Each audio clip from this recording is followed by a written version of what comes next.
ದ್ವಿತೀಯ PUC ವಿದ್ಯಾರ್ಥಿಗಳಿಗೆ ಸ್ವಾಗತ. ನೋಡಿ, ಭೂಗೋಳಶಾಸ್ತ್ರದ ಒಂದು ಸಂಭವನೀಯ ಪ್ರಶ್ನೆ ಪತ್ರಿಕೆ ಮತ್ತು ಅದರ ಉತ್ತರಗಳನ್ನು ಈಗ ನಾವು ನೋಡೋಣ. ಈಗಾಗಲೇ 2 ಪತ್ರಿಕೆಗಳನ್ನು ಹಾಕಿದ್ದೆ. ಈಗ 3ನೇ ಸಂಭವನೀಯ ಪ್ರಶ್ನೆ ಪತ್ರಿಕೆಯನ್ನು ಈಗ ನೋಡೋಣ.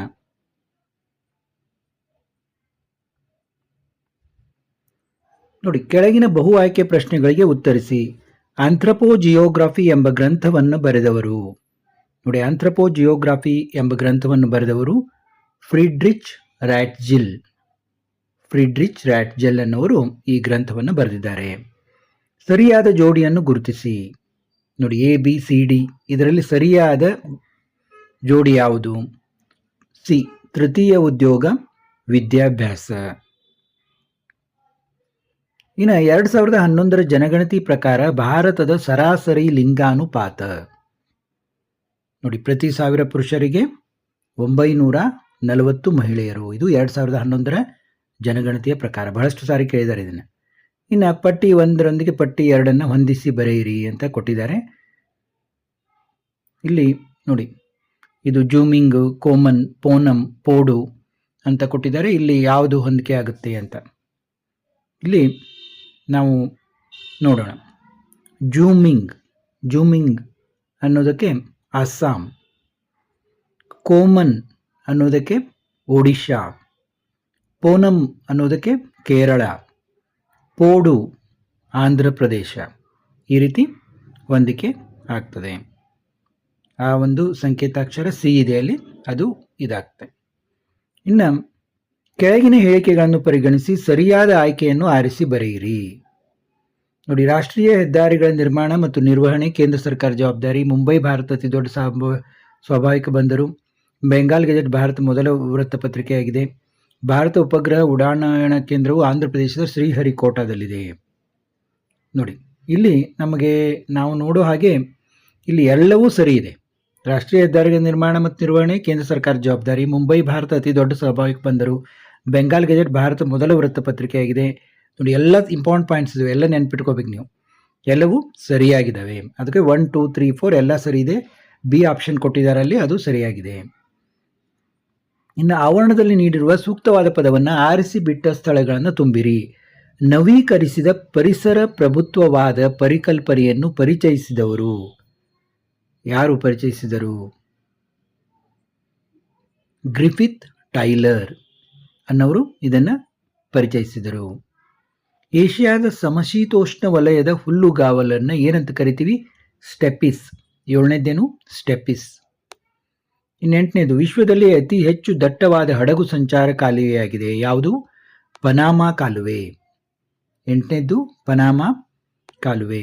ಇನ್ನು 9ನೇದು ನೋಡಿ, ನಾರಾಯಣಪುರ ಅಣೆಕಟ್ಟೆಯಿಂದ ನಿರ್ಮಿತವಾದ ಜಲಾಶಯಕ್ಕೆ ಡ್ಯಾಶ್ ಎಂದು ಹೆಸರು. ಬಸವಸಾಗರ ಅಂತ ಕರೀತಾರೆ ಅದಕ್ಕೆ. ನಾರಾಯಣಪುರ ಅಣೆಕಟ್ಟೆಯಿಂದ ನಿರ್ಮಿತವಾದ ಜಲಾಶಯಕ್ಕೆ ಬಸವಸಾಗರ ಅಂತ ಕರಿತೀವಿ. ಇನ್ನು ಡ್ಯಾಶ್ ಅನ್ನು 21ನೇ ಶತಮಾನದ ಮಹತ್ವದ ಇಂಧನ ಎಂದು ಪರಿಗಣಿಸಲಾಗಿದೆ. ಯಾವುದನ್ನು? ಸ್ವಾಭಾವಿಕ ಅನಿಲ. ಸ್ವಾಭಾವಿಕ ಅನಿಲವನ್ನು ನೈಸರ್ಗಿಕ ಅನಿಲ, ಅದನ್ನು ಏನು ಕಲಿತೀವಿ? ಸ್ವಾಭಾವಿಕ ಅನಿಲ ಶತಮಾನದ ಮಹತ್ವದ ಇಂಧನ ಎಂದು ಪರಿಗಣಿಸಲಾಗಿದೆ. ಇನ್ನು ಕೆಳಗಿನವುಗಳನ್ನು ಹೊಂದಿಸಿ ಬರೆಯಿರಿ. ನೋಡಿ, ಜನಸಂಖ್ಯಾ ಆವರ್ತ WS ಥಾಮ್ಸನ್. ಗಣಿಗಾರಿಕಾ ನಗರ ಯಾವುದು? ಧನಬಾದ್. ಮತ್ತೆ ಸುವಾಸಿತ ಸಾಂಬಾರಗಕ ಗಣಿಗಳ ಗಣಿ ಯಾವುದು? ಇಲ್ಲಿ ನೋಡಿ, ಏಲಕ್ಕಿ. ಸುವಾಸಿತ ಸಾಂಬಾರಗಳ ಗಣಿ ಅಲ್ಲ, ರಾಣಿ, ಅದು ಏಲಕ್ಕಿ. ದಕ್ಷಿಣ ಭಾರತದ ಮ್ಯಾಂಚೆಸ್ಟರ್ ಅಂತ ಯಾವುದನ್ನು ಕರಿತೀವಿ? ಕೊಯಿಮತ್ತೂರ್. ಪರಿಸರ ಸ್ನೇಹಿ ಇಂಧನ ಯಾವುದು? ಸೌರಶಕ್ತಿ. ಪರಿಸರ ಸ್ನೇಹಿ ಇಂಧನ ಸೌರಶಕ್ತಿ. ಇನ್ನು ಮುಂದಿನ ನೋಡಿ, ಕೆಳಗಿನ ಪ್ರಶ್ನೆಗಳಿಗೆ ಒಂದು ಪದ ಅಥವಾ ಒಂದು ವಾಕ್ಯದಲ್ಲಿ ಉತ್ತರಿಸಿ. ಮಾನವನ ಆರ್ಥಿಕ ಉದ್ಯೋಗಗಳೆಂದರೇನು? ಮಾನವನು ತನ್ನ ಮೂಲಭೂತ ಬೇಡಿಕೆಗಳ ಪೂರೈಕೆಗಾಗಿ ರೂಢಿಸಿಕೊಂಡಿರುವ ಎಲ್ಲ ಚಟುವಟಿಕೆಗಳನ್ನು ಆರ್ಥಿಕ ಉದ್ಯೋಗಗಳು ಎನ್ನುತ್ತೇವೆ. 2011ರ ವರದಿಯ ಪ್ರಕಾರ ಭಾರತದಲ್ಲಿ ಅತಿ ಹೆಚ್ಚು ಮಾನವ ಅಭಿವೃದ್ಧಿ ಸೂಚ್ಯಾಂಕ ಹೊಂದಿರುವ ರಾಜ್ಯ ಯಾವುದು? ಕೇರಳ. ಹನಿ ನೀರಾವರಿ ಎಂದರೇನು? ನೀರನ್ನು ಪೈಪಿನ ಮೂಲಕ ಬೆಳೆಗಳ ಬೇರುಗಳಿಗೆ ಅಥವಾ ಬುಡಕ್ಕೆ ಹನಿ ಹನಿಯಾಗಿ ಒದಗಿಸುವುದು. STP ಇದನ್ನು ವಿಸ್ತರಿಸಿ. ಸಾಫ್ಟ್ವೇರ್ ಟೆಕ್ನಾಲಜಿ ಪಾರ್ಕ್ ನೈಋತ್ಯ ರೈಲ್ವೆ ವಲಯದ ಕೇಂದ್ರ ಕಚೇರಿಯಲ್ಲಿದೆ, ಹುಬ್ಬಳ್ಳಿಯಲ್ಲಿದೆ. ಇನ್ನು ಭಾಗ ಬಿ ಅನ್ನು ನೋಡೋಣ. ಇಲ್ಲಿ ನೋಡಿ, ಕೆಳಗಿನ ಯಾವುದಾದ್ರೂ 5 ಪ್ರಶ್ನೆಗಳಿಗೆ 2ರಿಂದ 3 ವಾಕ್ಯಗಳಲ್ಲಿ ಉತ್ತರಿಸಿ ಎಂದಿದ್ದಾರೆ. ನಗರ ಭೂಗೋಳಶಾಸ್ತ್ರ ಎಂದರೇನು? ನಗರಗಳ ಸ್ಥಾನ, ಬೆಳವಣಿಗೆ, ಅಂಚಿನ ಪ್ರದೇಶ, ಮಾರ್ಪಾಡು ಇತ್ಯಾದಿಗಳ ಅಧ್ಯಯನ. ಉದ್ಯೋಗ ರಚನೆಯನ್ನು ಅರ್ಥೈಸಿ. ಆರ್ಥಿಕ ಚಟುವಟಿಕೆಗಳಲ್ಲಿ ಕಾರ್ಯನಿರ್ವಹಿಸುತ್ತಿರುವ ಜನರ ಅನುಪಾತಕ್ಕೆ ಉದ್ಯೋಗ ರಚನೆ ಅಂತ ಅಂತೀವಿ ನಾವು. ವಿಶ್ವದ 2 ಹಡಗು ಕಾಲುವೆಗಳನ್ನು ಹೆಸರಿಸಿ. ಸುಯೇಜ್ ಕಾಲುವೆ, ಪನಾಮಾ ಕಾಲುವೆ. ಇನ್ನು ಮುಂದಿನ ಪ್ರಶ್ನೆ ನೋಡಿ, ಆಧುನಿಕ ಸಂಪರ್ಕ ಮಾಧ್ಯಮಗಳನ್ನು ಉಲ್ಲೇಖಿಸಿ. ನಿಮಗೆಲ್ಲ ಗೊತ್ತಿದೆ, ರೇಡಿಯೋ, ದೂರದರ್ಶನ, ಸೈಬರ್ ಸ್ಪೇಸ್, ಇಮೇಲ್ ಇತ್ಯಾದಿ. ಶೈಕ್ಷಣಿಕ ನಗರಗಳಿಗೆ 2 ಉದಾಹರಣೆ ಕೊಡಿ. ಅಲಿಗರ್, ಆಕ್ಸ್ಫರ್ಡ್, ಕ್ಯಾಂಬ್ರಿಡ್ಜ್, ಮೈಸೂರು, ಧಾರವಾಡ ಇತ್ಯಾದಿ. ಇವೆಲ್ಲ ಶೈಕ್ಷಣಿಕ ನಗರಗಳು. ವಿವಿಧೋದ್ದೇಶ ನದಿ ಕಣಿವೆ ಯೋಜನೆಗಳೆಂದರೇನು? ವಿವಿಧ ಉದ್ದೇಶಗಳನ್ನು ಪೂರೈಸುವ ನದಿ ಕಣಿವೆ ಯೋಜನೆಗಳಿಗೆ ವಿವಿಧೋದ್ದೇಶ ನದಿ ಕಣಿವೆ ಯೋಜನೆಗಳು ಎನ್ನುವರು. ಕಲ್ಲಿದ್ದಿಲಿನ ಪ್ರಕಾರಗಳನ್ನು ತಿಳಿಸಿ. ನೋಡಿ, anthracite, bituminous, lignite, peat. Railway ಗೇಜಿನ 3 ವಿಧಗಳಾವು? Broad gauge, metre gauge, narrow gauge. ಇನ್ನು ಕೆಳಗಿನ ಯಾವುದಾದರೂ 7 ಪ್ರಶ್ನೆಗಳಿಗೆ 20ರಿಂದ 25 ವಾಕ್ಯಗಳಲ್ಲಿ ಉತ್ತರಿಸಿ ಎಂದರೆ ಪ್ರಪಂಚದ ಜನಸಂಖ್ಯಾ ಹಂಚಿಕೆಯನ್ನು ಕುರಿತು ಬರೆಯಿರಿ.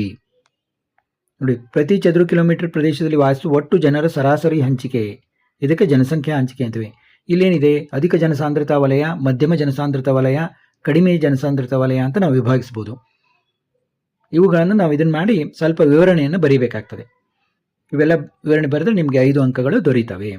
ಗಣಿಗಾರಿಕೆ ಎಂದರೇನು? ಅದರ ವಿಧಗಳು, ಅನುಕೂಲ ಮತ್ತು ಅನಾನುಕೂಲತೆಗಳನ್ನು ವಿವರಿಸಿ. ಗಣಿಗಾರಿಕೆ ಅಂದ್ರೇನು? ನೋಡಿ, ಮೇನ್ ಪಾಯಿಂಟ್ಸ್ ಅಷ್ಟೇ ಕೊಟ್ಟಿದೆ, ನಿಮಗೆ ನೋಡಲಿಕ್ಕೆ ತುಂಬ ಅನುಕೂಲ. ಇಲ್ಲಿ ಭೂಮಿಯೊಳಗಿನ ಖನಿಜಗಳನ್ನು ಹೊರತೆಗೆಯುವುದಕ್ಕೆ ಗಣಿಗಾರಿಕೆ ಎನ್ನುವರು. ಅದರ ವಿಧಗಳೇನು? ಅನುಕೂಲ, ಅನಾನುಕೂಲತೆ. ವಿಧಗಳೇನು? ತೆರೆದ ಗಣಿಗಾರಿಕೆ, ಸುರಂಗ ಗಣಿಗಾರಿಕೆ. ಅದರ ಅನುಕೂಲ ಮತ್ತು ಅನಾನುಕೂಲತೆಗಳನ್ನು ಬರೀಬೇಕು. ಅನುಕೂಲ ಏನು? ಖನಿಜಗಳ ಬೇಡಿಕೆ, ಪೂರೈಕೆ, ತಲಾದಾಯ ಹೆಚ್ಚಳ, ದೇಶದ ಅಭಿವೃದ್ಧಿ ಎಕ್ಸೆಟ್ರಾ. ಅನಾನುಕೂಲ ಏನು? ಪರಿಸರ ಹಾಳು, ಸಂಪನ್ಮೂಲಗಳು ಮುಗಿದು ಹೋಗುತ್ತವೆ, ಜಲಮಾಲಿನ್ಯ ಆಗುತ್ತೆ.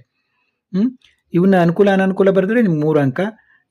ಇದನ್ನು ಹೇಳಿದರೆ 1 ಅಂಕ, ಹೆಸರು ಹೇಳಿದರೆ, ಮತ್ತು ವಿವರಣೆ ಸ್ವಲ್ಪ ಕೊಟ್ಟರೆ ಮತ್ತೊಂದು ಅಂಕ. ಈ ರೀತಿ 5 ಅಂಕಗಳು ನಿಮ್ಗೆ ದೊರೀತವೆ.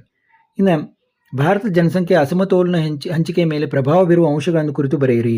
ನೋಡಿ, ಏನೇನು ಅಂಶಗಳು? ಭೌಗೋಳಿಕ ಲಕ್ಷಣ, ವಾಯುಗುಣ, ಸಂಪನ್ಮೂಲಗಳು, ಕೈಗಾರಿಕೆ, ವ್ಯಾಪಾರ ಮತ್ತು ವಾಣಿಜ್ಯ ಚಟುವಟಿಕೆ, ಮಣ್ಣು, ಭದ್ರತೆ, ಇವು ಮೇಲೆ ಈ ಅಂಶಗಳನ್ನು ನೀವು ವಿವರಣೆ ಮಾಡಿ ಬರೀಬೇಕು. ಇನ್ನು 28ನೇದು ನೋಡಿ, ವಲಸೆಯ ಧನಾತ್ಮಕ ಮತ್ತು ಋಣಾತ್ಮಕ ಪರಿಣಾಮಗಳನ್ನು ವಿಶ್ಲೇಷಿಸಿ. ಧನಾತ್ಮಕ ಪರಿಣಾಮ ಏನು? ಜನಸಾಂದ್ರತೆ ನಿಯಂತ್ರಣ, ಉದ್ಯೋಗ ಪಡೆಯಲು ಸಹಕಾರಿ, ಕಾರ್ಮಿಕರ ಕೊರತೆ ಸಮಸ್ಯೆ ಕಡಿಮೆ, ಜನಸಂಖ್ಯಾ ರಚನೆಯ ಬದಲಾವಣೆ, ಸಾಮಾಜಿಕ ಅಸಮಾನತೆ ಕಡಿಮೆ. ಇವೆಲ್ಲ ಏನು? ಧನಾತ್ಮಕ ಪರಿಣಾಮ. ಇನ್ನು ಋಣಾತ್ಮಕ ಪರಿಣಾಮ ಏನು? ಜನಸಾಂದ್ರತೆ ಮತ್ತು ಹಂಚಿಕೆ ಮೇಲೆ ಪರಿಣಾಮ, ಕೊಳಚೆ ಪ್ರದೇಶಗಳ ನಿರ್ಮಾಣ, ವ್ಯಭಿಚಾರ, ಅನೈತಿಕ ಸಂಬಂಧ ಇತ್ಯಾದಿ.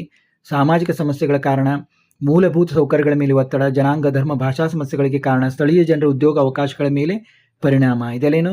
ವಲಸೆಯಿಂದಾಗುವಂಥ ಋಣಾತ್ಮಕ ಪರಿಣಾಮಗಳು. ಮಳೆ ನೀರು ಕೊಯ್ಲಿನ ಬಗ್ಗೆ ಚರ್ಚಿಸಿ. ನೋಡಿ, ಮಾನವ, ಪ್ರಾಣಿ ಮತ್ತು ಸಸ್ಯಗಳ ಅವಶ್ಯಕತೆಗಳಿಗಾಗಿ ಮಳೆ ನೀರಿನ ಶೇಖರಣೆಗೆ ಮಳೆ ನೀರು ಕೊಯ್ಲು ಅಂತೇವೆ. ಉದ್ದೇಶ ಮತ್ತು ವಿಧಗಳನ್ನು ಹೆಸರಿಸಬೇಕು. ಸ್ವಸ್ಥಾನ ಮತ್ತು ಪರಸ್ಥಾನ ವಿಧಾನಗಳನ್ನು ವಿವರಿಸಬೇಕು. ವ್ಯವಸಾಯ ಅಂದ್ರೇನು? ವ್ಯವಸಾಯದ ಯಾವುದಾದ್ರೂ 4 ವಿಧಗಳನ್ನು ಕುರಿತು ಬರೆಯಿರಿ. ನೋಡಿ, ಭೂಮಿಯನ್ನು ಉಳುಮೆ ಮಾಡಿ ಬಿತ್ತನೆ ಬೀಜ ಬಿತ್ತಿ ಬೆಳೆ ಬೆಳೆಯುವ ಕಲೆಗೆ ವ್ಯವಸಾಯ ಅನ್ನುತ್ತೇವೆ. ವ್ಯವಸಾಯದ 4 ವಿಧ ಏನೇನು? ಪ್ರಾಚೀನ ಜೀವನಾಧಾರ ಬೇಸಾಯ, ವಲಸೆ ಜೀವನಾಧಾರ ಬೇಸಾಯ, ಸ್ಥಿರ ಜೀವನಾಧಾರ ಬೇಸಾಯ, ಸಾಂದ್ರ ಬೇಸಾಯ, ವಾಣಿಜ್ಯ ಬೇಸಾಯ, ಮಿಶ್ರ ಬೇಸಾಯ, ತೋಟಗಾರಿಕಾ ಬೇಸಾಯ, ಒಣ ಬೇಸಾಯ, ಆರ್ದ್ರ ಬೇಸಾಯ, ನೀರಾವರಿ ಬೇಸಾಯ. ಇವೆಲ್ಲ ನೋಡಿ ಬೇಸಾಯದ ವಿಧಗಳು. ಇಷ್ಟೊಂದು ವಿಧಗಳಿವೆ. ಯಾವುದಾದ್ರೂ ಒಂದು 4 ವಿಧಗಳನ್ನು ಕುರಿತು ನೀವು ಬರೆದರೆ ನಿಮಗೆ ಅಂಕಗಳು ದೊರೆತವೆ. ಎಲ್ಲ ವಿಧ ಬರೀಬೇಕಂತೇನಿಲ್ಲ. ಇನ್ನು ಹತ್ತಿಯ ಬೇಸಾಯಕ್ಕೆ ಅವಶ್ಯಕವಿರುವ ಭೌಗೋಳಿಕ ಅಂಶಗಳು ಯಾವುವು? ಹತ್ತಿಯ ಪ್ರಭೇದಗಳನ್ನು ವಿವರಿಸಿ. ನೋಡಿ, ಭೌಗೋಳಿಕ ಅಂಶಗಳು ಏನೇನು ಹತ್ತಿಯನ್ನು ಬೆಳೀಲಿಕ್ಕೆ? ನಾನು ಎಲ್ಲ ಓದ್ತಾ ಹೋಗೋದಿಲ್ಲ, ವಿಡಿಯೋ ತುಂಬ ದೊಡ್ಡದಾಗುತ್ತೆ. ನೋಡಿ, ಉಷ್ಣಾಂಶ, ಮಳೆ, ಮಣ್ಣು, ಗೊಬ್ಬರ, ಕಾರ್ಮಿಕರು, ಇವೆಲ್ಲ ಬೇಕು. ರೋಗನಾಶಕಗಳು ಇವನ್ನೆಲ್ಲ ಬೇಕಾಗ್ತದೆ. ಇನ್ನು ಪ್ರಭೇದಗಳು ಏನೇನು ಹತ್ತಿಯಲ್ಲಿ? ನೋಡಿ, ಉದ್ದನೆ ಎಳೆಯ ಹತ್ತಿ, ಮಧ್ಯಮ ಎಳೆಯ ಹತ್ತಿ, ತುಂಡು ಎಳೆಯ ಹತ್ತಿ. ನೋಡಿ, ಎಷ್ಟು ಸೆಂಟಿಮೀಟರ್ ಬೇಕು, ಇವನ್ನೆಲ್ಲ ಬರೆದ್ರೆ ಹತ್ತಿಯ ಪ್ರಭೇದಗಳನ್ನು ವಿವರಣೆ ಮಾಡಿದ ಹಾಗೆ ಆಗ್ತದೆ.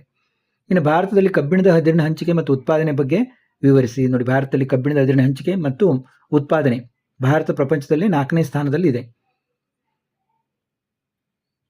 ಈ ಅಂಶಗಳನ್ನು ಬರೀಬೇಕು ನೀವು. ಇನ್ನು ಮುಂದಿನ ಪ್ರಶ್ನೆ ನೋಡಿ, ಖನಿಜಗಳು ಮತ್ತು ಶಕ್ತಿ ಸಂಪನ್ಮೂಲಗಳ ಸಂರಕ್ಷಣಾ ಕ್ರಮಗಳನ್ನು ಚರ್ಚಿಸಿ. ನೋಡಿ, ABCDEFGH ನೋಡಿ, ಇವೆಲ್ಲ ಸಂರಕ್ಷಣಾ ಕ್ರಮಗಳು. ಇವುಗಳ ಬಗ್ಗೆ ಬರೆದರೆ ನಿಮಗೆ ಅಂಕ ದೊರೆಯುತ್ತದೆ. ಇನ್ನು ಕೈಗಾರಿಕಾ ಪ್ರದೇಶ ಎಂದರೇನು? ಭಾರತ ಯಾವುದಾದ್ರು 4 ಕೈಗಾರಿಕಾ ಪ್ರದೇಶಗಳನ್ನು ಹೆಸರಿಸಿ ಎಂದರೆ, ಅಧಿಕ ಸಂಖ್ಯೆಯಲ್ಲಿ ಕೈಗಾರಿಕೆಗಳನ್ನು ಹೊಂದಿರುವ ಪ್ರದೇಶಕ್ಕೆ ಕೈಗಾರಿಕಾ ಪ್ರದೇಶ ಅಂತೀವಿ. ನೋಡಿ, ಹೂಗ್ಲಿ, ಮುಂಬೈ, ಅಹಮದಾಬಾದು, ಮಧುರೈ, ಛೋಟಾ ನಾಗ್ಪುರ ಪ್ರದೇಶ, ದೆಹಲಿ, ವಿಶಾಖಪಟ್ಟಣಂ, ಕೊಳ್ಳಂ, ಇವನ್ನ ನೀವು ಯಾವುದಾದ್ರೂ 4 ಬರೆದ್ರೆ ಸಾಕು. ಇನ್ನು ಭಾರತದ ಅಲ್ಯೂಮಿನಿಯಂ ಕೈಗಾರಿಕೆ ಸ್ಥಾನೀಕರಣ ಅಂಶಗಳು ಮತ್ತು ಹಂಚಿಕೆ ಕುರಿತು ಬರೆಯಿರಿ. ನೋಡಿ, ಸ್ಥಾನೀಕರಣ ಅಂಶಗಳು ಏನೇನು? ವಿದ್ಯುತ್ ಪೂರೈಕೆ, ಬಾಕ್ಸೈಟ್ ಲಭ್ಯತೆ, ಇತರೆ ವಸ್ತುಗಳು, ಬಂಡವಾಳ, ಮಾರುಕಟ್ಟೆ, ತಂತ್ರಜ್ಞಾನ. ಇನ್ನು ಭಾರತದ ರಸ್ತೆ ಸಾರಿಗೆ ಸಮಸ್ಯೆಗಳನ್ನು ಕುರಿತು ಬರೆಯಿರಿ. ನೋಡಿ 36ನೇದು. ನೋಡಿ, ಇದು ಅಲ್ಯೂಮಿನಿಯಂ ಕೈಗಾರಿಕೆ ಸ್ಥಾನೀಕರಣ ಹಂಚಿಕೆ ಎಲ್ಲೆಲ್ಲಿ ಅನ್ನೋದನ್ನು ಅಲ್ಲಿ ಬಹಳಷ್ಟು ಚೆನ್ನಾಗಿ ಕೊಟ್ಟಿದ್ದಾರೆ. 36ನೇದು, ಭಾರತ ರಸ್ತೆ ಸಾರಿಗೆ ಸಮಸ್ಯೆಗಳನ್ನು ಕುರಿತು ಬರೆಯಿರಿ. ನೋಡಿ, ಸಮಸ್ಯೆಗಳೇನೇನು? ABCDEFG ಅಂತೆಲ್ಲ ಕೊಟ್ಟಿದ್ದಾರೆ. ಎಲ್ಲ ಮೇನ್ ಪಾಯಿಂಟ್ಸೇ ಕೊಟ್ಟಿದ್ದಾರೆ ಇಲ್ಲಿ. ಇನ್ನು 37ನೇದು, ಕೊಳೆಗೇರಿಗಳೆಂದರೇನು? ಕೊಳೆಗೇರಿಗಳಲ್ಲಿ ವಾಸಿಸುವ ಜನರ ಸಮಸ್ಯೆಗಳನ್ನು ಪಟ್ಟಿ ಮಾಡಿ. ನೋಡಿ, ಇದು ತುಂಬ ಇಂಪಾರ್ಟೆಂಟ್ ಕ್ವಶನ್ಸು. ಬಹಳಷ್ಟು ವರ್ಷಗಳಿಂದ ಬಹಳಷ್ಟು ಇದರಿಂದ ಕೇಳ್ತಾನೆ ಬರ್ತಾ ಇದ್ದಾರೆ. ನೋಡಿ, ಅನಧಿಕೃತವಾದ ಕಳಪೆ ಗುಡ್ಡಮಟ್ಟ ನಿರ್ಮಾಣಗೊಂಡು ಹೊಲಸಿನಿಂದ ಕೂಡಿರುವ ಅಸ್ಥಿ ಪ್ರದೇಶಕ್ಕೆ ಕೊಳಚೆ ಪ್ರದೇಶ ಅಂತ. ಏನೇನು ಸಮಸ್ಯೆಯಲ್ಲಿ? ಗಾಳಿ, ಬೆಳಕಿನ ಕೊರತೆ, ಕುಡಿಯುವ ನೀರು, ಶೌಚಾಲಯ ಇತ್ಯಾದಿ ಸೌಕರ್ಯಗಳಿಂದ ವಂಚಿತ, ಅಪರಾಧ, ಭಿಕ್ಷಾಟನೆ, ವಿಷವಾಟಿಕೆ, ಕೊಲೆ, ಸುಲಿಗೆ ಇತ್ಯಾದಿ ಸಮಸ್ಯೆಗಳು, ಜನವಸತಿಗೆ ಯೋಗ್ಯವಾಗಿರುವುದಿಲ್ಲ, ರಸ್ತೆಗಳು ಕಿರಿದಾಗಿರುತ್ತವೆ, ಬೆಂಕಿ ಅವಘಡಗಳು ಆಗಾಗ ಸಂಭವಿಸುತ್ತವೆ, ಅನಧಿಕೃತ ನಿರ್ಮಾಣ, ಜನದಟ್ಟಣೆ, ನಿರುದ್ಯೋಗ, ಅಹಿತಕರ ವಾತಾವರಣ, ಶೈಕ್ಷಣಿಕ ವಾತಾವರಣದಿಂದ ವಂಚಿತ, ಸಮಾಜ ಬಾಹಿರ ಕೃತ್ಯದಲ್ಲಿ ಭಾಗಿ ಇತ್ಯಾದಿ. ಇನ್ನು ಕೆಳಗಿನ ಯಾವುದಾದ್ರೂ ಒಂದು ಪ್ರಶ್ನೆಗೆ ಉತ್ತರಿಸಿ ಅಂದರೆ, ಕೆಳಗೆ ಕೊಟ್ಟಿರುವ ಅಂಕಿಅಂಶಗಳ ಸಹಾಯದಿಂದ ಒಂದು ಸರಳ ರೇಖಾಲೇಖವನ್ನು ರಚಿಸುವುದು. ನೋಡಿ, ಸರಳ ರೇಖಾಲೇಖ ರಚಿಸುವುದಕ್ಕೆ 5 ಅಂಕ. ಭಾರತದ ಗ್ರಾಮೀಣ ಜನಸಂಖ್ಯಾ ಪ್ರವೃತ್ತಿ, ನೋಡಿ ವರ್ಷ ಮತ್ತು ಶೇಕಡಾವಾರು, ಇದರ ಮೇಲಿಂದ ನೀವೇನು ಮಾಡಬೇಕು? ಒಂದು ರೇಖಾಲೇಖವನ್ನು ರಚಿಸಬೇಕು. ನೋಡಿ, ಎಕ್ಸ್ ಅಕ್ಷದಲ್ಲಿ ಜನಗಣತಿ ವರ್ಷ ಬರೆಯುವುದು, ವಾಯದಲ್ಲಿ ಗ್ರಾಮೀಣ ಜನಸಂಖ್ಯೆ ಬರೆಯುವುದು ಮಾಡಿ ನೀವು ಗ್ರಾಫ್ ಹಾಳೆ ಮೇಲೆ ಶೀರ್ಷಕ್ಕೆ ಬರೀಬೇಕು. ಗ್ರಾಫ್ ಹಾಳೆ ಕೆಳಭಾಗದ ಬಲಭಾಗದಲ್ಲಿ ಅಳತೆ ಸ್ಕೇಲ್ ಬರೀಬೇಕು. ಇದೇನು ತುಂಬ ಕಷ್ಟ ಇರೋದಿಲ್ಲ, ಈಸಿ ಇರ್ತದೆ. ಈಗ ನಿಮಗೆಲ್ಲ ಗೊತ್ತಿದೆ, ಎಕ್ಸ್ ವೈ ಅಂತೇಳಿ ಮಾಡ್ತೀರಿ. ಮಾಡಿ ಒಂದು ಕಡೆ ವರ್ಷ ಬರಿತೀರಿ, ಒಂದು ಕಡೆ ಜನಸಂಖ್ಯೆ ಬರಿತೀರಿ. ಇಲ್ಲಿ ಈಗ ವರ್ಷ ಬರಿತೀರಿ, ಇಲ್ಲಿ ವರ್ಷ, ಇಲ್ಲಿ ಜನಸಂಖ್ಯೆ ಎಷ್ಟೆಷ್ಟು ಅಂತಂದು ನೀವು ಇದನ್ನು ಮಾಡಿ ತೋರಿಸ್ಬೋದು. ಹಿಂಗೆ ಇಷ್ಟು ಜನಸಂಖ್ಯೆ ಇತ್ತು, ಇಷ್ಟು ಅಂಥೇಳಿ ತೋರಿಸ್ಬೋದು. ಎಕ್ಸ್ ಮತ್ತು ವಾಯ್ದಲ್ಲಿ ಸ್ಕೇಲ್ ಹಾಕ್ಕೊಳ್ಳೋದು. ಇಷ್ಟು ಜನಸಂಖ್ಯೆಗೆ ಇಷ್ಟು ಅಂತೇಳಿ ಒಂದು ಸ್ಕೇಲ್ ಹಾಕ್ಕೊಂಡ್ರೆ ನೀವು ಇಲ್ಲಿ ನಿಮ್ಗೇನು ಪ್ರಶ್ನೆ ಕೊಟ್ಟಿದ್ದಾರಲ್ಲ ಇದ್ರ ಪ್ರಕಾರ ನೀವು ಗ್ರಾಮೀಣ ಜನಸಂಖ್ಯೆ ಶೇಕಡಾವಾರು ಎಲ್ಲಿಂದ ಇದೆ 76ಇಂದ 82ವರೆಗೆ ನೀವು ಮಾರ್ಕ್ ಮಾಡೋದು. ಇನ್ನು ಕೆಳಗೆ ಕೊಟ್ಟಿರುವ ಅಂಕಿಗಳ ಸಹಾಯದಿಂದ ಒಂದು ಸರಳ ಸ್ತಂಭಾಲೇಖವನ್ನು ರಚಿಸಿ. ಭಾರತ ರಾಜ್ಯವಾರು ಕಬ್ಬಿನ ಇಳುವರಿ. ನೋಡಿ, ಇಲ್ಲಿಯೂ ಅಷ್ಟೇ, ಎಕ್ಸ್ ಮತ್ತು ವೈ. ಎಕ್ಸ್ದಲ್ಲಿ ಎಕ್ಸ್ ಮತ್ತು ವೈ, ಎಕ್ಸ್ದಲ್ಲಿ ಏನು ಮಾಡೋದು? ರಾಜ್ಯಗಳನ್ನು ನಮೂದಿಸಬೇಕು. ಇಲ್ಲಿ ಕೆಳಗಡೆ ಕಬ್ಬಿನ ಇಳುವರಿ ಬಗ್ಗೆ ಒಂದು ಸ್ತಂಭಾಲೇಖ ಮಾಡಬೇಕು. ಮಾಡಿ ನೀವು ಬರಿಬೋದು ಆರಾಮಾಗಿ. ತಮಿಳುನಾಡು, ಕರ್ನಾಟಕ, ಆಂಧ್ರ ಪ್ರದೇಶ, ಮಹಾರಾಷ್ಟ್ರ, ಉತ್ತರ ಪ್ರದೇಶ ಹಿಂಗೆ ಕೊಟ್ಟಿದ್ದಾರೆ. 5 ರಾಜ್ಯ ಕೊಟ್ಟಿದ್ದಾರೆ. ನೋಡಿ, 60ರಿಂದ 103 ಟನ್ ಹೆಕ್ಟೇರ್. ನೀವು ಸ್ಕೇಲನ್ನು ತೆಗೆದುಕೊಂಡು ನೋಡಿ, ಕೊಟ್ಟಿರುವ ಅಂಕಿಅಂಶಗಳನ್ನು ಅಳತೆಗೆ ತಕ್ಕಂತೆ 1 ಸೆಂಟಿಮೀಟರ್ ಅಳತೆಯ ಕಂಬವನ್ನು ರಚಿಸುವುದು ಹಾಗೂ ಗ್ರಾಫ್ ಹಾಳೆಯಲ್ಲಿ 2 ಕಂಬಗಳ ನಡುವಿನ ಅಂತರ 1 ಸೆಂಟಿಮೀಟರ್ ಇರೋದು. ಗ್ರಾಫ್ ಹಾಳೆ ಮೇಲ್ಭಾಗದಲ್ಲಿ ಶೀರ್ಷಿಕೆಯನ್ನು ಬರೀಬೇಕು. ಅಂದರೆ ಎದರ ಬಗ್ಗೆ ಇದು? ರಾಜ್ಯವಾರು ಕಬ್ಬಿನ ಇಳುವರಿ 2011-12 ಟನ್ ಹೆಕ್ಟೇರ್ಗಳಲ್ಲಿ, ಇದು ಹೆಡ್ಡಿಂಗ್. ಇದನ್ನ ಮೇಲೆ ಬರೀಬೇಕು. ಬರೆದು ನೀವು ಕಂಬಗಳನ್ನು ಮಾಡಬೇಕು. ಕಂಬಗಳನ್ನು ಮಾಡಿ ತೋರಿಸ್ಬೇಕು ಯಾವ ರಾಜ್ಯಗೆ ಈ ಕಂಬ ಎಲ್ಲೆಲ್ಲಿ ಬಂತು ಅಂತ. ತಮಿಳುನಾಡುದು ಎಷ್ಟು ಎತ್ತರ ಇದೆ ನೋಡಿ, ತಮಿಳುನಾಡುದ ಕಂಬ ಭಾಳ ಎತ್ತರ ಬರುತ್ತೆ. ನಂತರ ಯಾವ್ದು ಬರುತ್ತೆ? ಕರ್ನಾಟಕ, ಆಮೇಲೆ ನಿಮಗೆ ಆಂಧ್ರ, ಆಮೇಲೆ ಮಹಾರಾಷ್ಟ್ರ, ಆಮೇಲೆ ಉತ್ತರ ಪ್ರದೇಶ. ಆ ರೀತಿ ಕಂಬಗಳು ಬರ್ತವೆ. ಇನ್ನು ವೃತ್ತಾಲೇಖದ ರಚನೆಯನ್ನು ಉತ್ತರ ಪತ್ರಿಕೆಯಲ್ಲಿ ರಚಿಸುವುದು. ನೋಡಿ, ಕೆಳಗಿನ ಅಂಕಿಅಂಶಗಳ ಸಹಾಯದಿಂದ ಒಂದು ವೃತ್ತಾಲೇಖವನ್ನು ರಚಿಸಿ. ನೋಡಿ, ವೃತ್ತಾಲೇಖಕ್ಕೆ 10 ಅಂಕ ಇದೆ. ಭೂಬಳಕೆ ಮಾದರಿ ಹೆಡ್ಡಿಂಗ್ ಏನು? ಭಾರತ ಭೂಬಳಕೆ ಮಾದರಿ 2008-9. ನಿವ್ವಳ ಸಾಗುವಳಿ ಪ್ರದೇಶ, ಅರಣ್ಯ ಭೂಮಿ, ವ್ಯವಸಾಯಕ್ಕೆ ದೊರೆಯದ ಭೂಮಿ, ಬಳಕೆಯಾಗದ ಕೃಷಿ ಭೂಮಿ, ಬೀಳು ಭೂಮಿ, ಇಷ್ಟು 5 ಪಾಯಿಂಟ್ ಇದ್ದಾವೆ. ಇವನ್ನು ನೀವು ಶೇಕಡಾ ಹಿಂಗೆ 360 ಡಿಗ್ರಿ ಇದನ್ನು ಮಾಡಿಕೊಂಡು ಯಾವ್ದು ಎಷ್ಟೆಷ್ಟು ಬರ್ತದೆ ಅಂತ ನಾನು ಹಾಗೆ ತೋರಿಸ್ತಾ ಇದ್ದೀನಿ. ಇಲ್ಲಿ ಒಂದು ಹಿಂಗೆ ನೀವು ಇದನ್ನು ಮಾಡಿಕೊಂಡ್ರೆ ಏನಾಗ್ತದೆ, ಇಲ್ಲಿ ಈ ರೀತಿ ಹೀಗೆ ಬರ್ತದೆ. ನಿಮಗೆ ಯಾವ್ದು ಹೆಚ್ಚಿಗೆ ಇದೆ, ಸ್ವಲ್ಪ ಕಡಿಮೆ ಇದೆ, ಆ ರೀತಿ ಬರ್ತದೆ. ಈಗ ಇಲ್ಲಿ ಕೋನ ಕಂಡುಹಿಡಿದು ಮಾಡಿದ್ದಾರೆ ನೋಡಿ. ನಿವ್ವಳ ಸಾಗುವಳಿ ಪ್ರದೇಶ 46% ಇದೆ. ಶೇಕಡಾ 46 ಇದ್ರೆ 166 ಬಂತಿದ್ದು. ಅರಣ್ಯ ಭೂಮಿ 83, ವ್ಯವಸಾಯಕ್ಕೆ ದೊರೆಯದ ಭೂಮಿ 50, ಬಳಕೆಯಾಗದ ಕೃಷಿ ಭೂಮಿ 32. ಈ ರೀತಿ ಎಲ್ಲ ಕುಡಿಸಿದ್ರೆ ಎಷ್ಟು ಆಗಬೇಕಿದು? 360 ಆಗಬೇಕು. ಈ 360ಅಲ್ಲಿ ನಿಮ್ಗೆ ಗೊತ್ತಿದೆ, ಇಲ್ಲಿ ಹಾಫ್ ಅಂದರೆ 180 ಅಂತ ಹಿಂಗೆ ಆಗ್ತದೆ.